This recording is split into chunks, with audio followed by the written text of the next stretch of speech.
Hi welcome to our channel. ప్రస్తుతం మనతో పాటు దాము బాలాజీ గారు సీనియర్ జర్నలిస్ట్ వారితో ఒకసారి మాట్లాడదాం. సార్ నమస్కారం. సార్ నమస్తే సార్. మంచు మోహన్ బాబు గారికి అండ్ మంచు మనోజ్ గారికి ఇద్దరికి కూడా నిన్న గొడవలు అయ్యాయి. ఇద్దరు కూడా ఒకరిపైన ఒకరు దాడి చేసుకున్నారని చెప్పేసి మనకు తెలిసింది సార్. అయితే ఈ నేపథ్యంలోనే మంచు మనోజ్ గారు కూడా హాస్పిటల్ కు గాయాలతో సహా వెళ్లే విజువల్స్ అన్ని కూడా వైరల్ అవుతున్నాయి. అంటే ఈ విధంగా వెళ్ళడం అంటే కేసుని ఇంకా బలపరచడానికి గాయాలతో సహా హాస్పిటల్ కు వెళ్లారు, మీడియాకి ఇన్ఫర్మేషన్ ఇచ్చారని కూడా అని అంటున్నారు. అసలు వీళ్ళిద్దరి మధ్య ఏం జరిగింది? మరి ఇప్పుడు మంచు విష్ణు గారు కూడా దుబాయ్ నుంచి ఇండియా చేరుకున్నారు, మనోజ్ ఇంటికి వెళ్ళబోతున్నారంటూ కూడా వార్తలు వినిపిస్తున్నాయి. మరి గొడవ ఇంకా పెద్దదయ్యే అవకాశం కనిపిస్తుంది కదా, ఏం జరిగే అవకాశం ఉంది సార్? మామూలుగా సినిమా భాషలో ప్లాట్ థిక్కెన్స్ అంటారు. అంటే సినిమా జరిగే కొద్దీ ప్లాట్ థిక్ అవుతూ వెళ్తుంది. అలాగా వీళ్ళ స్టోరీలో కూడా అనేక కోణాలు బయటకు వచ్చాయి. యాక్చువల్ గా నిన్న మార్నింగ్, అంటే ఇది మొన్న నైట్ జరిగింది.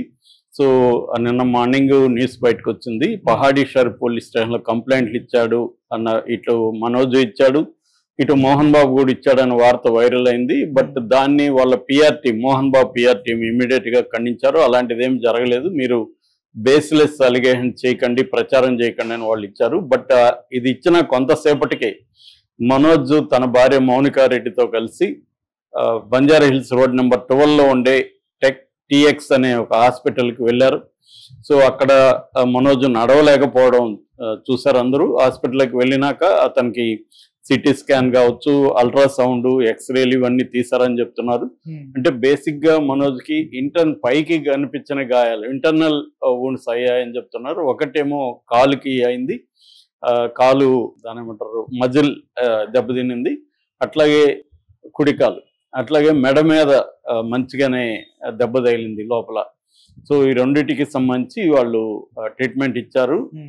పోయిందే, అసలు నాకు నొప్పి తట్టుకోలేకుండా నాకు పెయిన్ కిల్లర్స్ ఇవ్వండి అని డాక్టర్ని అడిగినట్టుగా కూడా చెప్తున్నారు మనోజ్. తర్వాత వచ్చే టైంకి, బయటకు వచ్చే టైంకి మెడకి ఒక బెల్ట్ వేసుకున్నాడు. సో కానీ మీడియాతో ఇటు మనోజ్ కానీ ఇటు మౌనిక కానీ ఇద్దరు కూడా మీడియాతో మాట్లాడుకుంటూ వెళ్ళిపోయారు. సో ఎందుకు సడన్ గా హాస్పిటల్కి రావాల్సి వచ్చింది అంటే, మోహన్ బాబు చెప్పిన పిఆర్ టీమ్ది అబద్ధం, న్యూసే కరెక్ట్ అనేది మళ్ళీ బయటకు వచ్చాయి న్యూస్లు కొంత. ఇందులో ఇతను మనోజ్ హాస్పిటల్కి రావడం వెనక ఒక స్ట్రాటజీ ఉందని చెప్తున్నారు. వాళ్ళ అడ్వకేట్ని కన్సల్ట్ చేసినాకే హాస్పిటల్కి వచ్చారని చెప్తున్నారు. అదేంటంటే MLC కేసు అంటారు, medico legal case. Medico legal కేసుకి డాక్టర్ సర్టిఫికేట్ కూడా అవసరం, ఇతనికి దెబ్బలు తగిలాయని. సో దెబ్బలు తగిలాయని మెడికో లీగల్ కేసు పెట్టడం కోసమే క్లియర్గా వచ్చారని చెప్తున్నారు. డాక్టర్స్ అయితే 24 గంటలు అబ్జర్వేషన్లో ఉంచాలంటే మళ్ళీ నేను మండే వస్తానని బయటకు వెళ్ళినట్టుగా చెప్తున్నారు. అంటే ఈరోజు మళ్ళీ హాస్పిటల్కి వెళ్ళే అవకాశాలు ఉంది. ఇక రెండవది, ఈ Pahadi Sharif police station SI కూడా మీడియాతో మాట్లాడాడు. ఎస్ఐ కేసు అయితే వాళ్ళు రిటర్న్గా ఎవరు పెట్టలేదు, బట్ 100కి కాల్ వచ్చింది. 100కి కాల్ వచ్చినప్పుడు మాకు డైవర్ట్ చేశారు. పహాడీ షరీఫ్ పోలీస్ స్టేషన్ పరిధిలో ఇది ఉంది కాబట్టి, జల్పల్లి శంషాబాద్ దగ్గర. సో అందుకని మాకు డైవర్ట్ చేస్తే మేము వెళ్ళాము. వెళితే వాళ్ళు ఏమి లేదు, మాదేదో చిన్న ప్రాబ్లం ఉండి మీకు ఫోన్ చేసాం కానీ ఏమి గొడవలు ఏమి జరగలేదు అన్నారు. లేదు, మీరు ఏమన్నా ప్రాబ్లం ఉంటే రిటర్న్గా కంప్లైంట్ ఇవ్వండి అని అడిగాము, కానీ వాళ్ళు ఏం లేదంటే మేము వచ్చేసాము. రిటర్న్గా కంప్లైంట్ ఇస్తే కానీ మేము చర్య తీసుకోలేము అనేది ఎస్ఐ కూడా చెప్పాడు. అంటే సంథింగ్ హ్యాపెండ్ అనేది క్లియర్గా అర్థమవుతుంది.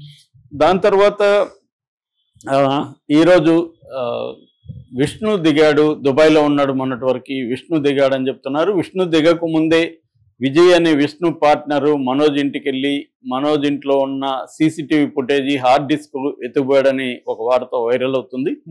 దాంతో పాటు మనోజ్ ఇంటి చుట్టుపక్కల కొంతమంది ప్రైవేట్ వ్యక్తుల్ని, బౌన్సర్ని విష్ణు ఆల్రెడీ పెట్టాడు అని చెప్తున్నారు.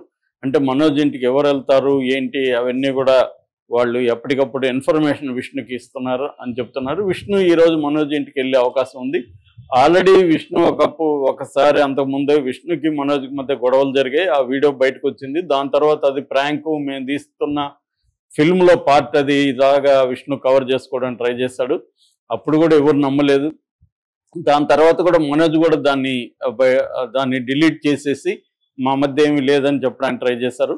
కానీ ఇప్పుడు మళ్ళీ ఈ స్థాయిలో అయింది. దీని తర్వాత నిన్న మోహన్ బాబు కూడా కోరికలే గుర్రాలైతాయని 1979 తన ఫిల్మ్ని ఒక సీన్ని ఆయన ఇచ్చేశాడు. దాంట్లో కూడా ఒక ప్లాన్ ఉన్నట్టుగా మనకు కనబడుతుంది. సో ఏదేమైనా వీళ్ళ ఇంట్లో అయితే ఒక ఇష్యూ అయితే జరిగింది, గొడవలు వచ్చాయి. దీనికి కారణం ఏం చెప్తున్నారంటే, ఒకటి ఆస్తుల వివాదం. ఆస్తులకు సంబంధించి ప్రధానంగా మోహన్ బాబుకి ఆస్తులు అంటే, మోహన్ బాబు యూనివర్సిటీ రంగంపేట అంటారు, అక్కడ తిరుపతి దగ్గర చంద్రగిరి రూట్లో ఉంటుంది అది రంగంపేట అని. అక్కడ అంటే బాకరాపేట పోయే రూట్లో ఉంటుంది అనమాట. సో అది శ్రీ విద్యానికేతన్ అని తన మొదటి భార్య పేరుతో ఆయన స్టార్ట్ చేశారు. విద్యాదేవి ఆమె పేరు. సో మొదటి భార్య పేరుతో స్టార్ట్ చేశాడు అది. యాక్చువల్గా మోహన్ బాబుకి 2 భార్యలు, అక్క చెల్లెళ్ళ వాళ్ళు. మొదటి భార్య విద్యాదేవి, ఆమె ఒక గ్యాస్ సిలిండర్ ప్రమాదంలో చనిపోయింది. ఆమెకి 2 పిల్లలు, విష్ణు, మంచు లక్ష్మి, 2 కూడా విద్యాదేవి పిల్లలు. రెండవ వాళ్ళ చెల్లెల్ని నిర్మలాదేవిని మోహన్ బాబు పెళ్లి చేసుకున్నాడు. నిర్మలాదేవి కొడుకు మనోజ్ అనమాట. సో అలాగా వాళ్ళిద్దరేమో ఒక తల్లికి, ఈ అబ్బాయి ఏమో ఇంకొక నిర్మలాదేవికి పుట్టిన అబ్బాయి. సో ఇదొక యాంగిల్ అయితే, రెండో యాంగిల్ ఏంటంటే వీళ్ళ ఆస్తులకు సంబంధించి ప్రధానంగా విద్యాదేవి పేరుతో ఉండే శ్రీ విద్యానికేతన్ కావచ్చు, స్కూల్స్ కావచ్చు, అవన్నీ కలిపి కొన్ని ఇన్స్టిట్యూట్స్ ఉన్నాయి. అన్నీ ఈ మధ్య కాలంలోనే యూనివర్సిటీగా కూడా మారింది. అంటే ఇంజనీరింగ్ కాలేజీలు ఇవన్నీ. దాంట్లోనే ప్రధానంగా వాళ్ళకి ఆదాయం వచ్చేది. దాన్ని ఎప్పటి నుంచో విష్ణుకి అప్పగించాడు మోహన్ బాబు. విష్ణుని చూసుకోమన్నాడు, విష్ణు చూసుకుంటున్నాడు. నా చిన్న కొడుకు ఇంకా వాడికి బిజినెస్ చూసుకునే స్థాయి రాలేదని కూడా ఆయన 2-3 ఇంటర్వ్యూల్లో చెప్పాడు మనోజ్కి. సో అదొక యాంగిల్.